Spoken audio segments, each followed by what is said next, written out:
This presentation is available for MCLE self-study credit. If you would like to receive credit, you must take 3 actions. First, click the Show More text below on our YouTube page. The text will expand and show a link to download the handout materials. Once you finish watching this presentation, please click the quiz link to receive self-study credit. Once the quiz is successfully completed, you will receive a certificate via email within 72 hours. We hope you enjoy the presentation.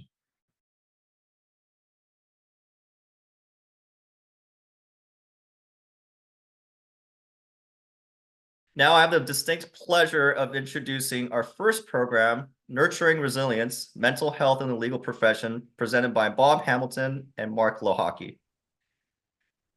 Mark LeHocky has been resolving hundreds of cases nationwide for over 30 years by bringing several varied perspectives to his work as a complex litigation attorney representing both plaintiffs and defendants, as a public company general counsel managing all types of litigation and ADR initiatives, and as a full-time neutral now with ADR Services, Inc.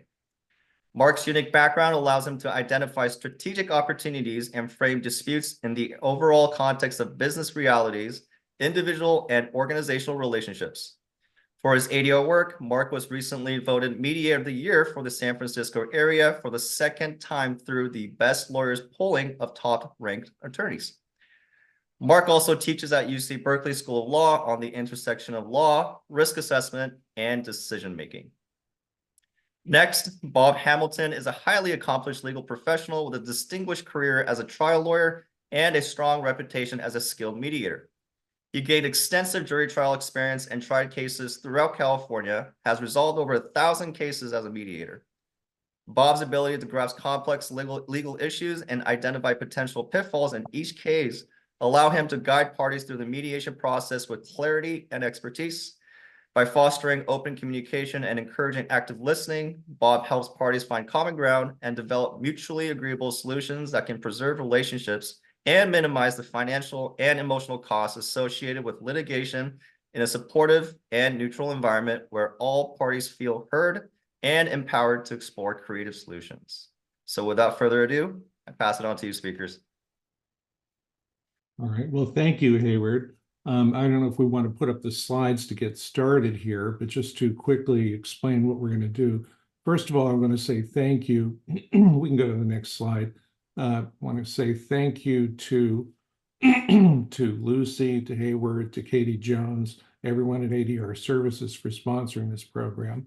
And as they mentioned, if people have thoughts, ideas, questions as we go along, please submit them through the Q&A button. We may take some in real time. We may save some based upon how time is going in terms of where we go. Finally, I want to thank Bob Hamilton, who, as an aside, I've known for decades while he was litigating and mediating.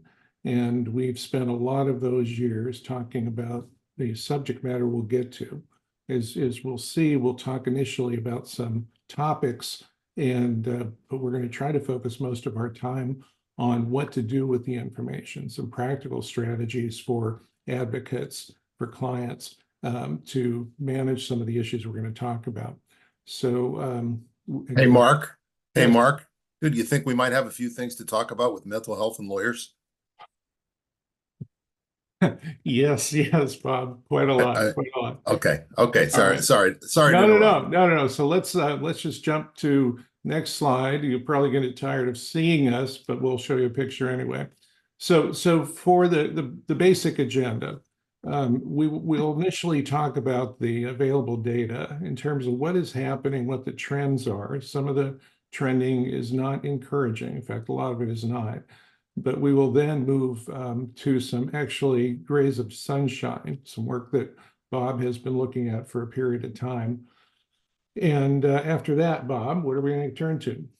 Well, we're going to look at strategies for reducing stress and anxiety to the extent we can. It's as we all know, a very difficult, stressful, although rewarding profession, but it comes with a cost. And some of the things that we have kicked around in terms of trying to reduce the stress are listed there, preparing clients and managing their expectations. Oftentimes clients come in with unrealistic expectations. dealing with other interests or adverse interests and certain strategies to see if we can improve outcomes and reduce stress to everybody along the way. Great. And just as a quick aside, Hayward mentioned my teaching at Berkeley. I'm about to launch a new course there on the topic of managing through difficult legal conversations, which have to do with a lot of the elements we'll touch on later in the course. So let's roll forward. So in terms of the first part, he's going to be talking about the increasing prevalence of mental health issues for counsel and clients. We won't spend a lot of time on it before we get to the topic Bob will address. Again, we want to focus our time on practical strategies based upon this information. So let's go to the very next slide.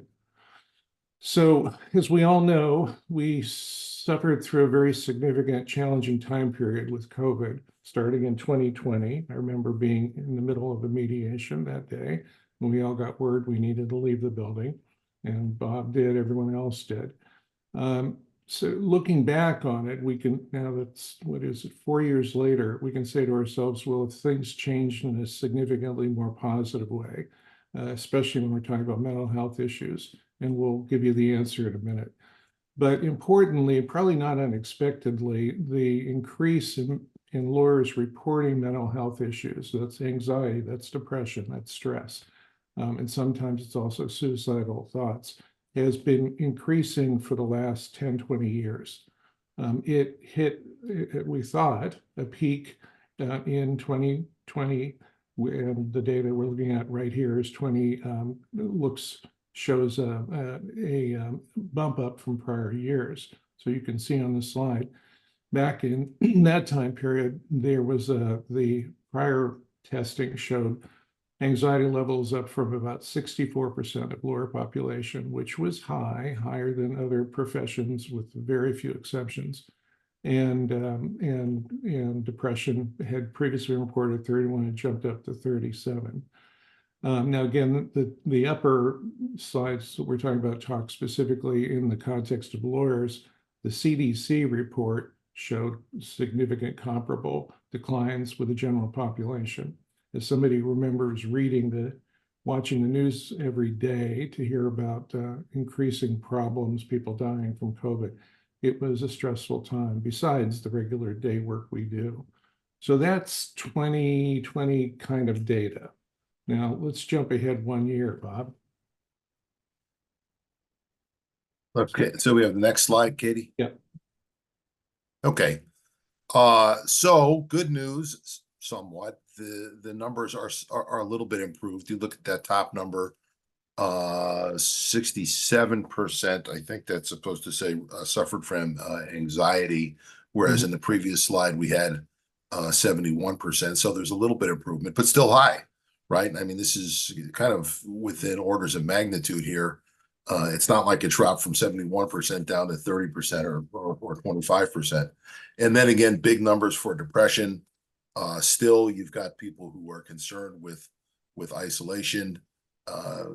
You know, a lot of us didn't go back to work due to our offices. There's still a lack of connection there.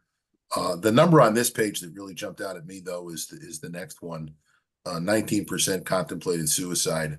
That is a very disturbing statistic. I mean, it's one study, but we're talking about roughly 1 in 5 lawyers who was thinking about suicide, and you know, that's something that needs to be addressed because that's just remarkably high, and it certainly got my attention. And then the last one, you see more bad news. 44% felt that mental health and substance use in the legal industry were at crisis levels. Well, I don't know how you can look at any of these statistics and say that they're not at crisis levels. As I said earlier, we have a very difficult job, and there is some baggage that goes with us. And I think we're seeing on the screen some of the results. Great. So Katie, can we jump ahead? So the data Bob just referred to was a 2022 study. So looking back at 21, 22. Now this newer study from just last year also showed significant problematic numbers here. Now, just as a quick disclosure point, these surveys are not all done by the same group year to year. So there may be some variances in terms of the findings. But our top line message, just follow up on Bob's comment, is the levels of stress, depression, anxiety being reported by lawyers is for a while there dipped a bit post-COVID, but hasn't dipped much. And in other areas, it's going up. And just seconding Bob's comment, it's not just depression, anxiety. There's a legitimate percentage of the population who reports suicidal thoughts.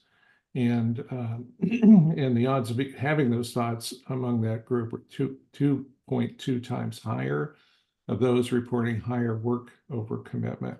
Now, I can admit to the fact from my other work dealing with mediating cases, working with some really good lawyers, most of those people are reporting higher work over commitment. Almost no one says, I've got lots of free time on my hands. So it is a problem that remains today. And let's bring it one step further, Bob. Do you want to touch on the next slide? Yeah, sure.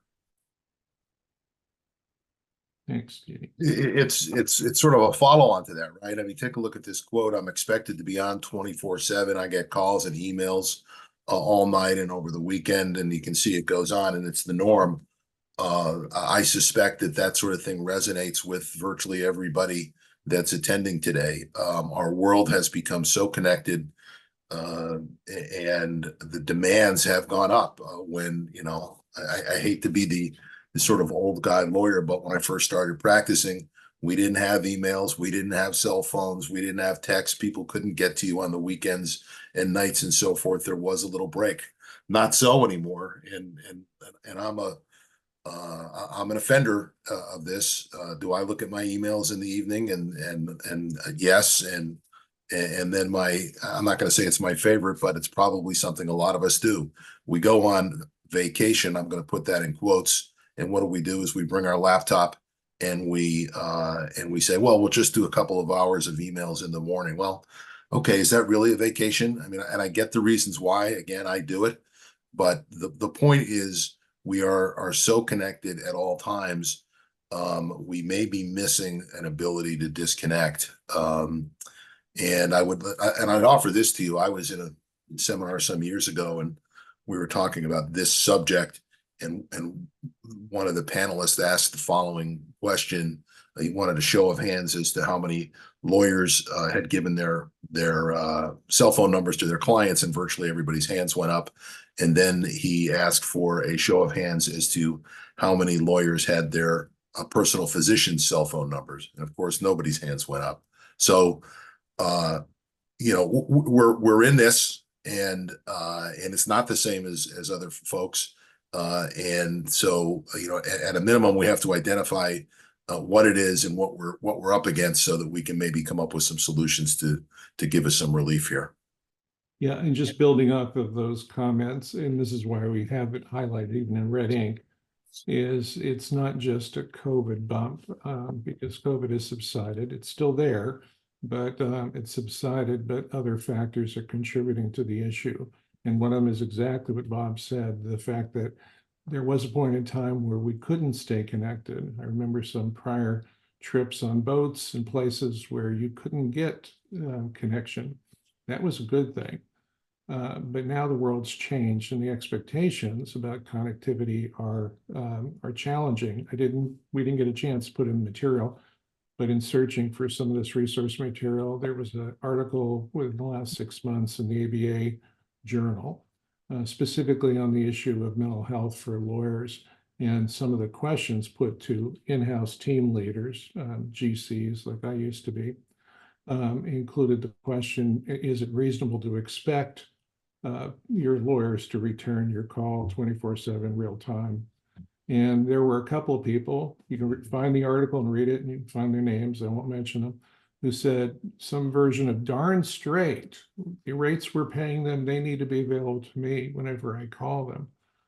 Fortunately, in the same article, there were other in-house leaders who did talk about the importance of maintaining the mental health of their people, as well as the people that work for them externally. But the expectations have gotten higher. So along with that, Katie, can we just go to the next slide? It's raised a really interesting question. Obviously, the data shows people reporting stress, it continues to increase, anxiety that continues to increase.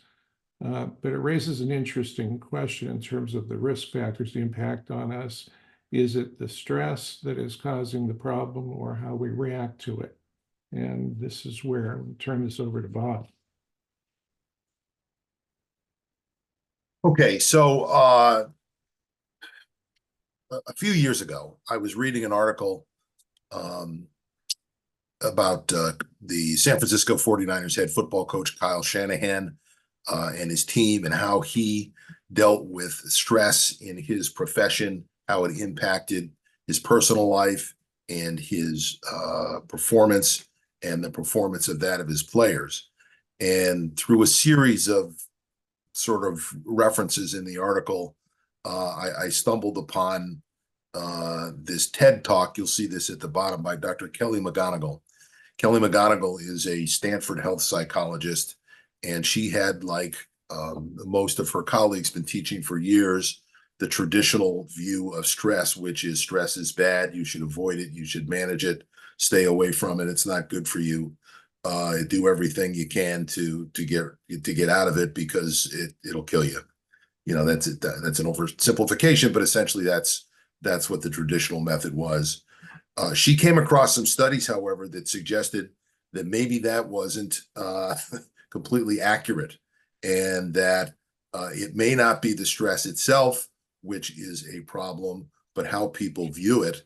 And the upshot of her research has been that stress, in fact, can be good for us if we look at it as something as necessary and part of living a productive, a fulfilling and meaningful life of achievement. So for those who are working hard, doing some important work, and you're meeting deadlines and you're stressed about making opening statements and cross-examining people, is it hard? Is it stressful? Yes. But if you look at it as something part of an important picture for you to lead a meaningful life, it may very well be not something that will hurt you, but will be beneficial to you. So that was the upshot of some of the research that she found. And a lot of that research is in the book that you'll see at the top of the slide here, The Upside of Stress. I did go out and buy the book, and I've read at least parts of it. It's very well researched. Look, I'd encourage you just to take a look at it. It's not without its controversy, folks, but it's sort of an interesting way to look at this. And if we go to the next slide, I can show you where Dr. McGonigal started. So her kind of epiphany in all of this was a study coming out of 1988, in which 30,000 adults in the United States were asked how much stress they had in the last year. They were also asked another question, which was if they thought that the stress was harming their health. Okay. 8 years later, researchers reviewed public records to see who among those surveyed had died. All right. And their findings were interesting. They found that higher levels of stress showed increased risk of death by 43%. So that's the bad news.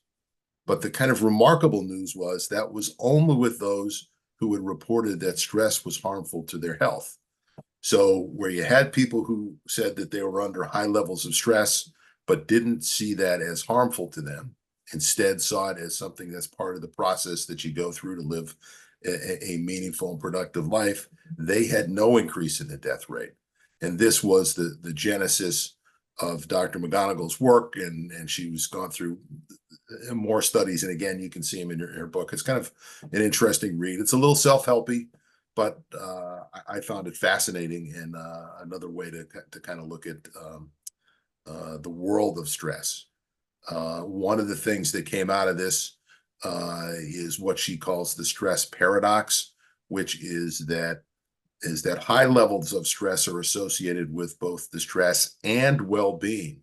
So people who are constantly stressed or often stressed also show a sense of well-being, and it may be because they find themselves engaged in what they consider to be meaningful and important work.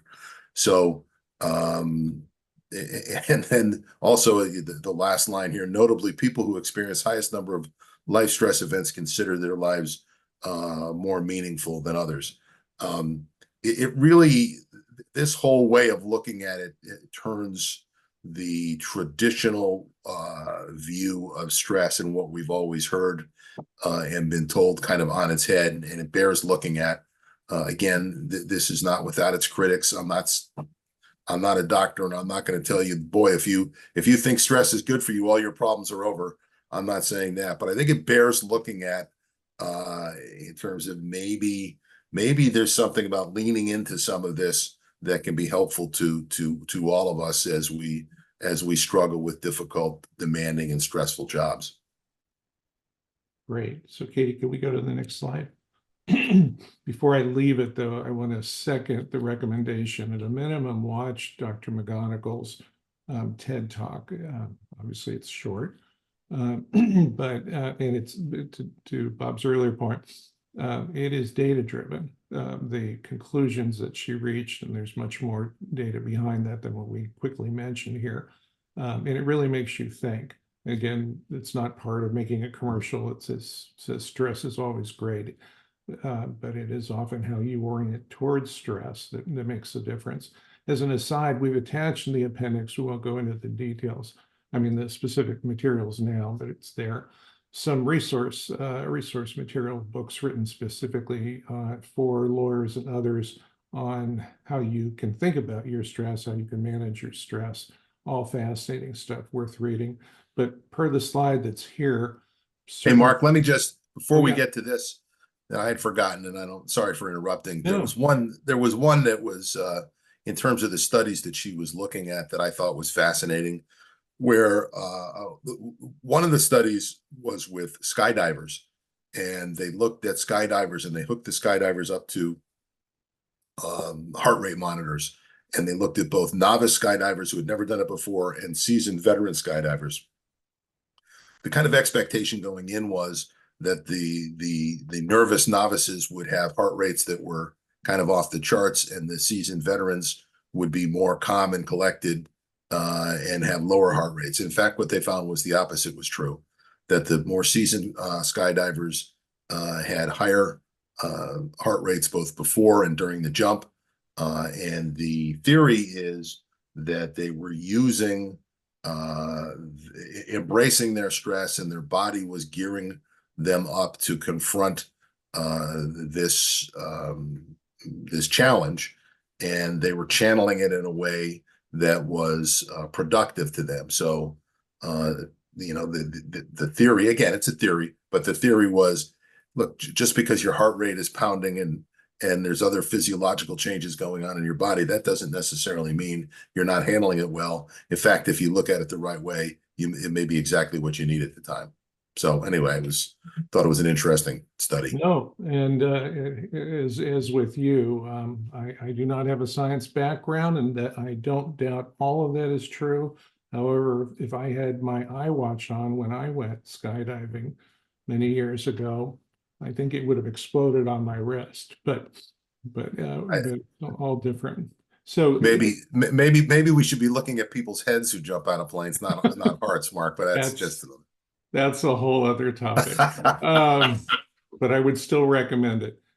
So the reason we just put that slide up is just to say there is potentially for any of us a balance point between too little stress, which truly can be boredom, which could impact your view much more, and obviously overstress, which we all have to juggle with. And how we react. But I think Bob's point and Dr. McGonigal's point, which by the way is a great point, even though she's part of Stanford and being a Berkeley person, it's hard to say that out loud, but definitely worth considering, definitely worth taking a read. So we want to switch now to sort of what to do with all of this, particularly along the lines of rather than endorsing stress as a general statement, what can we do in terms of practical strategies as lawyers, advocates, as clients? If you're an in-house, you're sort of an in-house attorney, you're sort of halfway client, halfway advocate. And for ourselves to reduce stresses. Bob's had an incredible litigation practice. I was litigated for many years and transitioned into a general counsel where I saw stress play out in many other contexts. Fascinating, by the way. But let's flip ahead to the next slide, Katie. Just hit the high points. So, Bob, in terms of the topics, and we'll get rid of the slides. Well, preparing clients and managing expectations, and we should talk about this a little bit. We referenced it earlier. There are often times that your clients come into a case, certainly in the mediation market, I see this all the time with very unrealistic expectations bordering on fanciful. And this is not peculiar to one side or another. It's not been my experience that it's necessarily plaintiffs who have unrealistic expectations or defendants. It's across the board. And one of the things that maybe we can do as lawyers is to see if we can get ahead of that and manage those expectations so that the clients don't think that if they're the plaintiff, there's a pot of gold out there, and if the defendant, the whole thing's going to go away for nothing. So, that's some spade work that probably needs to be done well before the mediation, but can certainly reduce the stress for the lawyers involved, and it's really in the client's best interest. So how about if we get rid of the slides? And I think this is mostly a conversation at this point. Katie, can we do that?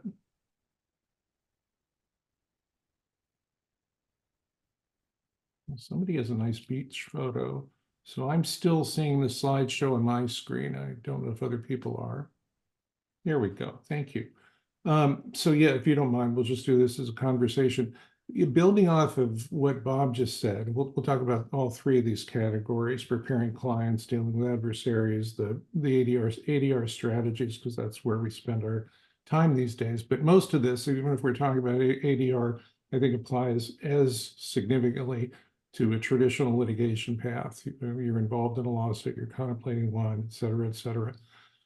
So as Bob knows, part of what I've been doing prior to my newest class was teaching at Berkeley's Law School, trying to incorporate a lot of behavioral science data I've been tracking for as long as I've been doing the work. It's fascinating material. If anybody's interested, follow up with me, check my website. You can find links to articles. But I'll distill it down as best as possible. There's data sets upon data sets that confirm that we as human beings, and certainly we as lawyers, tend to make handicapping errors. The client who thinks that prospects of their case are better than they realistically are, there's data that shows that those kinds of misassessments, and that lawyers' handicapping errors, which is based upon multiple data sets. One of those groups is led by another Berkeley alum, Randy Kaiser, who's done phenomenal work and just issued another new book that's definitely worth reading. But the gist of it is in Randy's work, focusing on lawyers, not as much clients, comparing what people thought they were going to do in terms of the success of their dispute, meaning literally being in a setting like a settlement conference and having offers presented that were turned down, and the dispute goes to a full conclusion, typically by a judgment. Comparing what people could have done versus what actually happened produces some concerning information along the lines of, oftentimes, on average, this is a very average statement, that plaintiffs end up doing less well than the deal that was available to them before they litigated further. And that's, by the way, before you adjust for things like the cost of continuing to litigate, the time you continue to litigate. And the data set on one level says, oh, defendants are better, they make fewer mistakes, defense counsel are better. But the same data sets, when you look at them, show that while defense counsel err less often, when they do err, the magnitude of the error is much more significant. You know, why are we talking about that here? Because this goes back to the issue of preparing clients, and what there is a tendency sometimes to do is for the clients as human beings to sort information. We all do it. We like the good information. We don't like the bad information, so we mentally filter it. Clients do it, counsel do it, CEOs do it, Congress does it. But being aware of that phenomena means it's more important than ever when you're preparing clients for court, for a mediation, is to take into account that they're filtering the information. So we can make it better by making sure they have as much information as possible, or we can make it worse by not helping them do that. How do we make it worse? Well, for example, preparing for mediation, we choose not to share our briefs with the other side in a dispute. So we get to show our client our brief. It's really good since we're going to win or we have no chance of losing, but we don't share the brief with the other side, so we don't see, and more importantly, the client, and I'm using the term client also means insurance carriers, the ability to see the best position that the other side has to express. So when we do that, what happens? When we don't do that, when we don't share that information, when our client doesn't see the other side's best position, the carrier doesn't see the other side's best position, is you continue down the path of overhyping your perceptions of how good you're going to do, and you undervalue the reality of the other side may or may not have a really good argument too. Now, good news is, I've been doing this, Bob's been doing it, is you can encourage if you're in a dispute with your adversary, let's share the briefs. I want my client to see your best case. I want your client, carrier, whatever, to see our best case. And then we can set expectations at a reasonable level. Nonetheless, Bob, you've run into what I have, which is sometimes lawyers do that and sometimes they don't. They did. That's exactly true. And there seems to be some geographical divide in some of the cases that I handle. And I don't know why this is, but there's more of a tendency that I've seen in Southern California for lawyers not to share their briefs than Northern California. I don't know what that means. And let me be clear. We are not at all suggesting that there may not be confidential information that you want to provide to the mediator. So my suggestion in that way would be you may have two briefs. You may have one for the general public, if you will, and then one for the mediator that you want to tell the mediator, hey, here's some things that you need to know that I'm not ready to share. And there's all kinds of reasons for that, impeachment and otherwise. But I often see briefs that are not shared that I think, wow, that's a really good point. The other side needs to see this so that we can start to lower or change their expectations, and they may not know it. So we can work around all these things. It's not the end of the world. I think it's just, will it lower your stress in terms of trying to get the case resolved and maybe make it easier to do? I do think it will. But something to think about. And again, if you want to send something confidential, I know Mark's the same as me. By all means, send it to me confidential, or pick up the phone and give us a call and say, I need to talk to you about something that I don't want, anybody to know. And that's fine too. Well, and again, think about, for everybody, think about the consequence of not doing that. I absolutely agree. Welcome side letters and anything.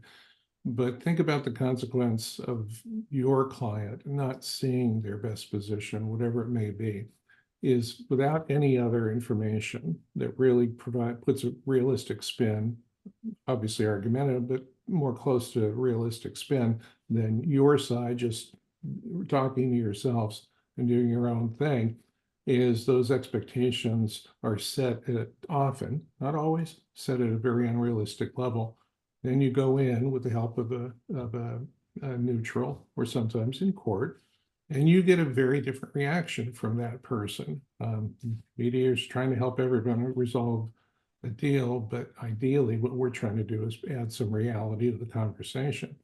So what can happen, what we see from time to time, is the client who shows up with their lawyer at that session and is getting input from us. But they're walking into the session had a different picture of their prospects for success, the other side's prospects for success. So in terms of the stress dialogue, if you're in that conversation and you're the neutral and you're saying, well, here's some problems or here's some trade-offs, or actually they have a chance, whatever that may be, situation to situation, the stress meter goes up by tenfold if the client is hearing for the first time something that sounds somewhat different, not diametrically different, but different enough that you sometimes run into situations of the clients and the counsel have their own stressful conversations, often before your eyes, sometimes separately, along the lines of, why did she, the neutral, why did he, the neutral, say something very different? So dial that all back to the issue of reducing stress involves preparation work, and part of preparation work is providing a balanced view, or at the best, at minimum, the other side's best shot at advocacy, so you can take that into account getting prepared. And again, client, I'm using very generically. For insurance carriers, they want to know what is going on there. They should, and they do. And so they want a realistic assessment. But if they don't have that other information, are they going to set the goalposts where you would like them to? Chances are not. And it makes it harder rather than easier. So you want to distress the client by preparing the client, and this is one tool to do it. Fully agree, there's some strategic reasons. There's also strategic reasons, and I used to as a litigator, where you might say, I want to do something and I don't want to tell them what I'm going to do until after I've done it. You know, a couple of those depositions where the other side didn't know why I was asking questions till it was too late. That's what you get to do. But if you're going to go to mediate, that's the opportunity to, again, get everybody as best prepared, reducing client stress, reducing the stress on ourselves. Which leads, Bob, the other topic is, it's not just how you prepare your client, but how do you, what I call prepare your adversary, the direct dialogue issue, which we've talked about several times. And I know especially with your ABOTA background, there's some important things to think about there. Well, there are. Yeah, well, first of all, I would encourage everyone to look at the ABOTA civility guidelines. They're published all over. They're online everywhere, and it's kind of common sense stuff. But a lot of lawyers who are involved in litigation don't do it. It's things like give reasonable extensions, work with other people about calendaring, don't file motions that really don't have a chance just for the purpose of harassment and delay. Stipulate to undisputed facts when there's really nothing to argue about. These are little things, and they're not hard, and you'll find that they go a long way with smoothing the relationship between yourself and your adversary, your opponent. I mean, I'm talking about litigation now. This is my background, but you know, in every case in litigation, you're going to have someone on the other side whose job it is to do the best job for their client and essentially to beat you, right? Okay, so there's a tension there. That does not mean they're the devil, that they don't have a family and hopes and aspirations. And I'm a big believer in trying to get to know those folks if you don't know them already. We used to be able to be in court more often before the advent of court call, where you could run into people, have a cup of coffee. But whatever you can do to smooth that relationship over, and you're not selling your client out, you can still, some of my best friends, we've had very, you know, knockdown, drag out, if you will, cases in which, you know, I argued one thing and they argue another. But that doesn't mean you have to be nasty about it or unfriendly about it. You can certainly be civil about it, give accommodations, call them up on the phone and ask them about their case. Hey, tell me what your case, you know, forget about formal discovery. I'm not saying you don't do it, but tell me what your case is about. Why do you think it's a good case? Let me tell you why I think it's a bad case. Let's have a cup of coffee and talk about it. you might find that it goes a long way, not only to getting the case resolved, to streamlining what needs to be done, right? Because then you can have the conversation, what do we really know? What do we really need to do to put this in a position to resolve? Let's see if we can have an agreement to do that. And that will make your life enormously easier and less stressful if everything isn't some nasty email or formal discovery. Listen, everyone you may not be able to get along with, and okay, that's fine, but doesn't mean you can't try. And I've just found 40 years of trying cases. I'm a big believer in picking up the phone, calling people, trying to have some sort of a relationship or dialogue. Again, I want to be very clear, you're not compromising your client's position. This is not bad advocacy. This is, in my view, good advocacy, but it has the added benefit of reducing your stress level. Because I will say this, I think unequivocally, every person that's ever tried or litigated a case is going to need some sort of favor on scheduling or otherwise. It's just things happen in a case. And if you are always fighting with the other side, it's going to be hard to get whatever you need. Hey, I need another week. I need this because of X, Y, and Z. And if you have a better relationship, you can get that. Again, we're not talking about compromising anybody's case. It's just an ability to be able to communicate with people and reduce the stress in your life. It's already stressful enough. You're going to go out and win the case for your client, right? So we're just talking about having a relationship with somebody that is not contentious. And to the extent you can do it, I am a big believer that you might want to pursue that. And yeah, and just following up on that, I couldn't agree more. What I have been lucky enough to be invited to be on a few of the civility panels that ABOTA sponsors. And I look around the room and I sometimes see people that I'm not sure they're sitting there because they just need the credits and don't really believe. And I always want to raise my hand and say, it's not just that civility is built into our actual rules. And it's not just a matter, it's a good thing we should be doing. But it's the reality that civility is strategy. And picking up the phone, exactly to Bob's point, I don't want to sound like doing anything surreptitious here. I fully agree, as to everything he said. But part of what I used to talk to my teams about when I was in my general counsel role was to say, I don't want us to go to something like a mediation until we need to. I don't want to keep us from getting hired, Bob, but if we don't need us, they don't need us. But the most important thing is I want us to be fully prepared. I want my client to be fully prepared for that upcoming session. And the way to do that is exactly what Bob said. Pick up the phone, use Zoom if you can, meet in person if you can. Don't do this through emails and texts, because emails and texts, as we all know, are permanent records. So everyone treats them as that and writes self-serving statements rather than a candid assessment.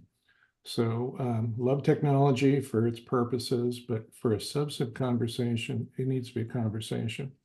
And the strategic part of that is you learn. You engage with the other side. You learn what they think they have and you have that better information. Now, for it to work, of course, it has to be bilateral. There's no such thing as just tell me what you got, see you later. So you have to be able to sort out, well, I can share this information, and 90% of the time, probably 95% of the time, you want to share that information. It's not about keeping it in your breast pocket for trial, because you're not going to try your case. So over 90% of state court cases don't go to trial. It's a higher percentage in federal court. So you're going to settle it. It's just the issue of when. Now, to get your client prepared to settle it, again, you want to know as much as you can before you go in, and you need to be prepared to share what you have before you go to that session.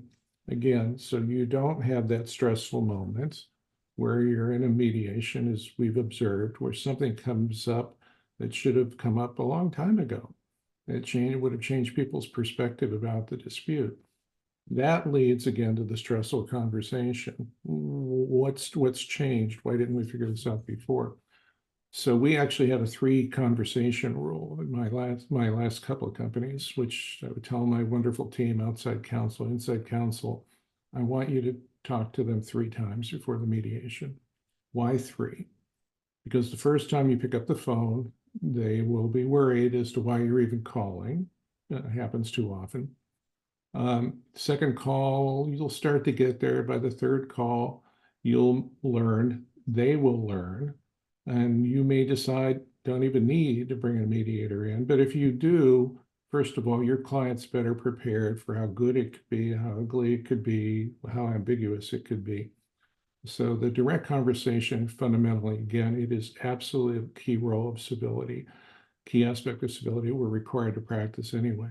But on top of that is the value to all of us in being better educated, so our client can be better educated, so the carrier can be better educated.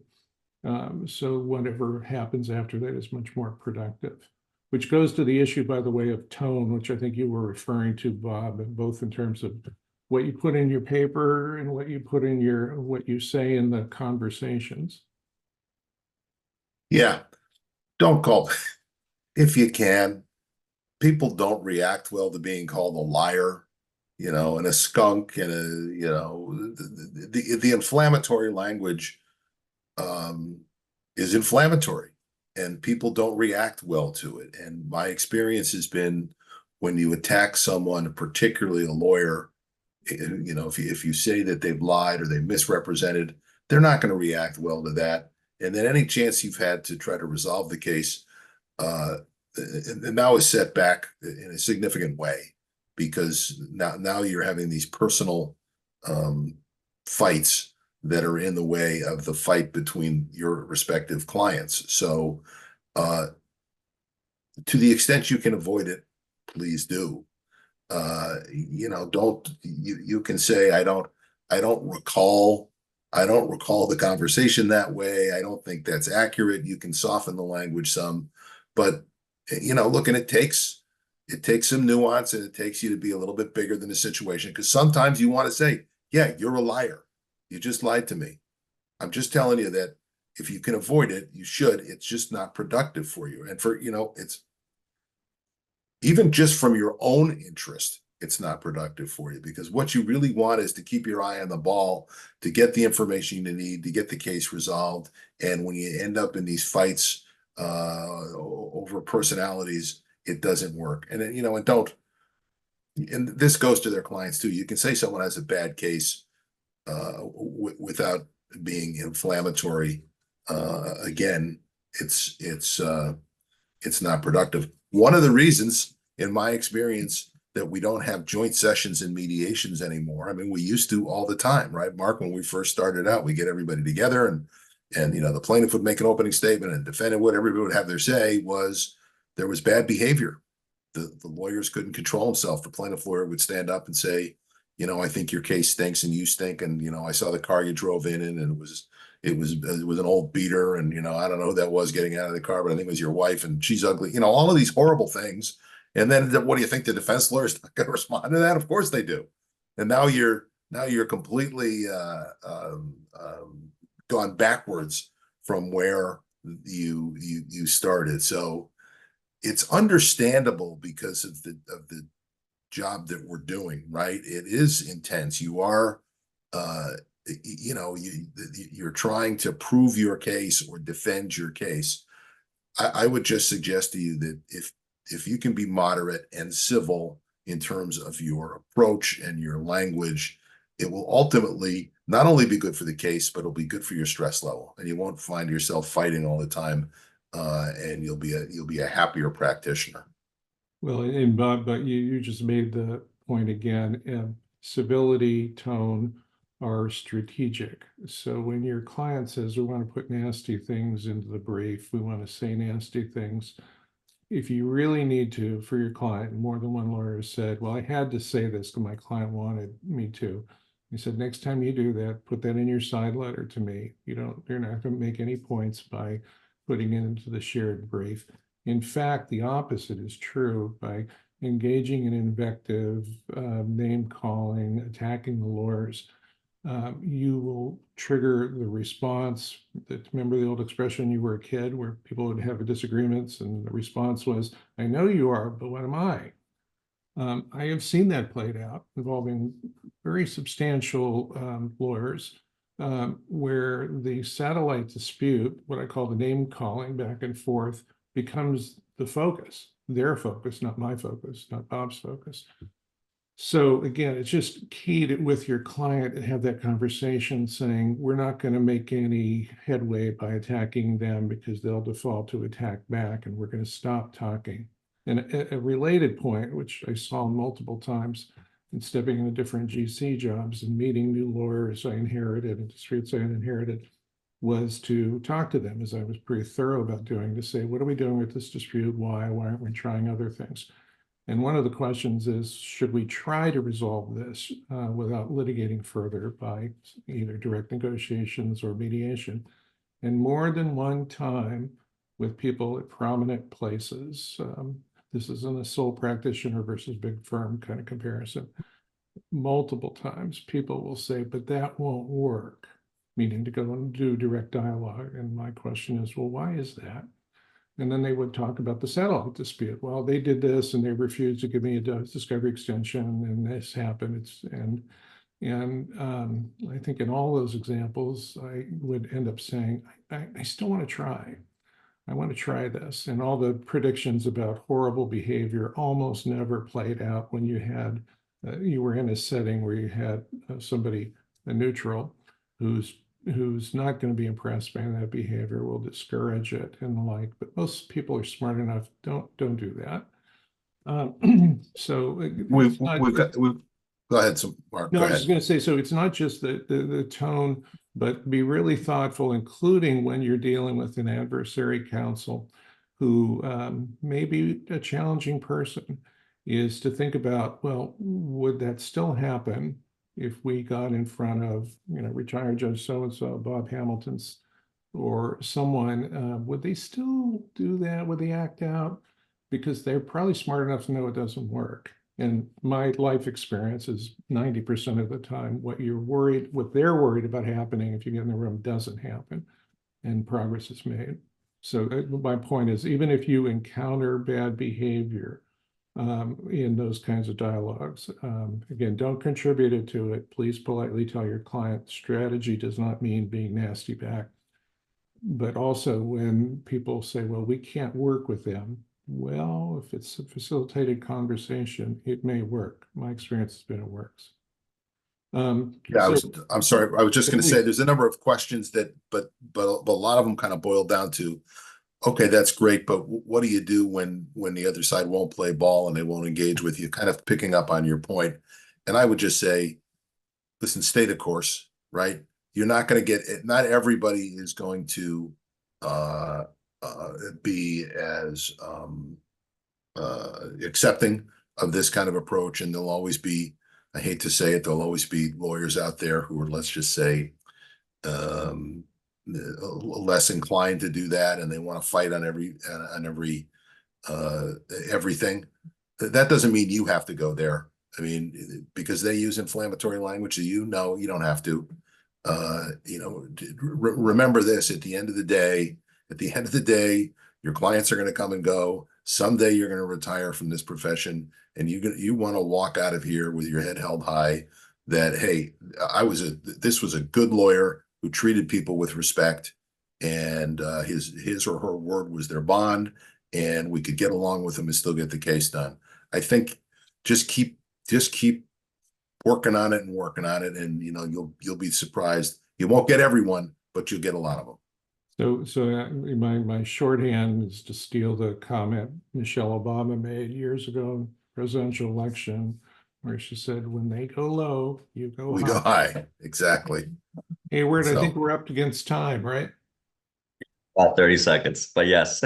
Okay. Any last remarks?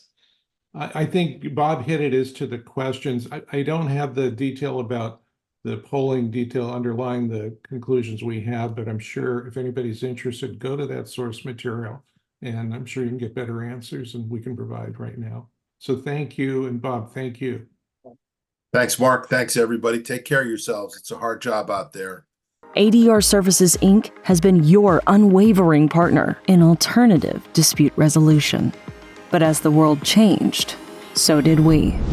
From virtual and hybrid hearings to our ongoing on-demand CLE program, ADR Services, Inc. continues to keep resolution and legal education at the forefront, woman-owned and operated from the start.